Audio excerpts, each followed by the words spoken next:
So Harley Davidson have gone woke again. Let's get into it. Hello, welcome to RevelatorAlf. I hope you're well. If you like what I do here, don't forget to like and share the video, subscribe to the channel and hit the notifications bell for future videos. So in the last couple of days, there's been a big furore in the internet land over Harley Davidson being woke, and the CEO has been woke, and it's all gone a little bit crazy out there. So much so that lots of people have been jumping on the bandwagon, and some notable celebrity type people, let's say like Sean Strickland, the MMA fighter, he's always got something to say for himself and about lots of other topics as well, especially when it comes to politicizing things and also talking about his own agenda, right? Okay, fine, he's perfectly entitled to.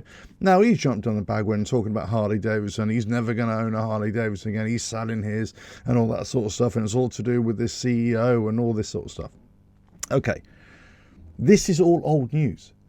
If you're into motorcycles, especially if you're into Harley Davidson, this is all old news. An online journalist a couple of days ago, a guy called Robbie Starbuck or whatever his name is, he wrote a piece sort of highlighting the DEI policies of Harley Davidson and the wokeness of the CEO and by extension the company as well. Jochen Zeitz I'm talking about, of course. DEI, diversity, equity and inclusion policies. Now, this all comes down to the way society's been moving over many, many years, and many corporations have been facing a lot of backlash for this DEI policy, not only in Europe or around the world, but especially in the United States. There seems to be a lot of backlash, a lot of pushback on these things now, because it's not necessarily about the right person for the job. It's not about a meritocracy. It's just about getting people in, and whatever it is, just trying to give them a little bit of favor to try and get them into a role. I see where the intention of these policies is, no doubt, but you can't just have people in posts just because they're representative of a community. You've got to have the right people in post. And regardless of where they come from. So that's the key thing for me. But you've got lots of people jumping on the bandwagon about this DEI policies and also about this woke agenda, right? Now, as I say, if you're Harley Davidson, you know this has been going on for a long, long time. We know that Jochen Zeitz took the helm about 4 odd years ago. And we know that he's German, he's ex-Puma CEO, they call him the shoe salesman for a reason. We know he's got all these agendas in terms of climate change and all that kind of stuff. He wants to take Harley Davidson down the electrified route, and he's made this perfectly clear. He's not hiding anything. But the problem is that the internet kind of regurgitates everything. So lots of people are jumping on this bandwagon now saying, oh, Harley Davidson woke. Well, they've been woke for a long, long time. This is nothing new. This is not a new story. Although they're trying to make it a new story, it's not a new story. Just last year at Milwaukee, when Harley Davidson hosted their celebrations, they had, Green Day playing. And there was a lot of backlash for Green Day playing there as well, because they were kind of anti-American and anti-Harley Davidson type deal. So regardless of which way the company goes, there's always going to be some kind of backlash. Now, in terms of this wokeness, in terms of, getting, a German in for an American company, well, this has been, ever since he went into post, people have been asking the same question. So it isn't a new story. And they're trying to make this into a new story. It isn't. Now, are they justified in saying what they're saying about Harley Davidson, about the wokeness, about their agenda? Well, you could say that about all corporations. All corporations have kind of gone down this route. Is it alienating a lot of their fan base, their customer base? Well, I'm sure in some cases it is. We saw what happened with Bud Light and the disaster there. We saw the backlash that Harley Davidson were getting with any kind of association with Bud Light as well. So we can see it. I remember seeing, last year, Sturgis pictures of the Bud Light stand completely empty of bikers. Nobody was going to that Budweiser stand or Bud Light stand. It was just completely devoid of any attention. Now, I think they've come back a little bit, but still, they were suffering hard And they lost millions, if not billions, off their stock price for this backlash. Harley Davidson have got a similar kind of problem here, because if you're talking about the customer base, the biggest customer base for Harley Davidson is in the United States. And most of those will tend to lean towards the right. They would be more Republican side, and they will have those kinds of values.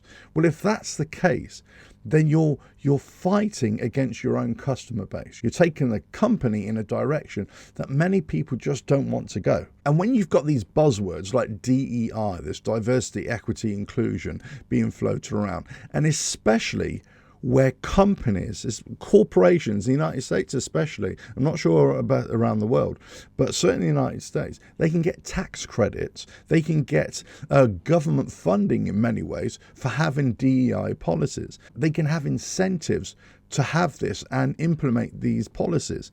And this is what people are pushing back on. Nobody's saying that one section of the community should get better favoritism over another section of the community.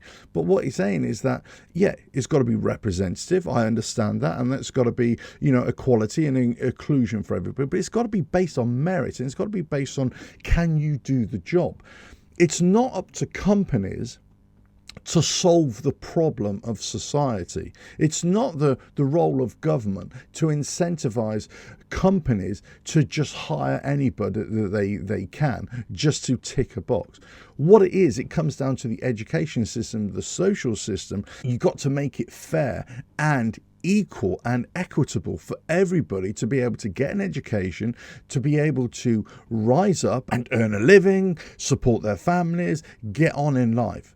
And also have a society or a local society, a local environment that you can feel proud of, that you can feel safe in. These are all questions for the governments and local governments to answer. It shouldn't be up to companies and CEOs of companies just to try and fix this issue. So this is all old news. This is all old news when we're talking about CEOs of corporations being dropped in, and there's some kind of shadowy force behind them, some kind of global play here just to politicize corporations into going one way. Now, people have talked about big corporations like BlackRock and Vanguard in the United States as well, and how much they own of corporations all around the world. If you believe that each company, each big corporation is operating totally independent of other companies, you're living in cloud cuckoo land, because it just doesn't work like that. And when you're talking about companies like Harley Davidson, who are such an iconic brand and a brand name that transcends motorcycling, because everybody knows Harley Davidson, everybody knows the bar and shield, or would recognize it, they know the orange and black. People associate Harley Davidson with more than just motorcycles. It's bigger than that. The brand entered pop culture a long time ago, and it got into the hearts and minds of many people, certainly motorcycle enthusiasts around the world. So when you're taking a company in a direction that kind of butts heads against your client base, your customer base, your traditional customer base, regardless of how society might be changing and what new customers might be coming in, if you're alienating the bulk of your customer base, you're going to be in problem. Now, I've made videos in the past talking about Harley Davidson, and the problem they might face is when they alienate their old customers and they're not bringing in enough new customers, because the new customers will prefer to go to cheaper motorcycles, different types of motorcycles, and not going to Harley Davidson. Or if they still perceive that Harley Davidson doesn't really align properly with their social values, let's say, or their political values, whatever the case may be, right? They got a problem.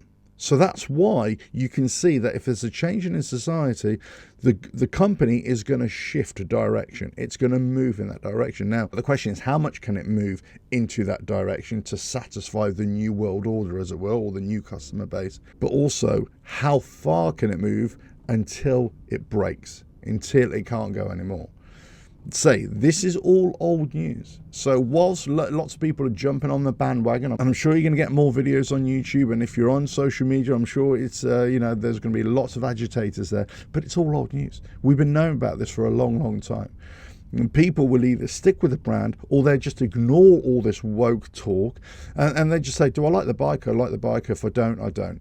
Do I like the company or not? It's kind of irrelevant what people on the internet or what certain well-known people are saying about the company, about the brand, about this CEO.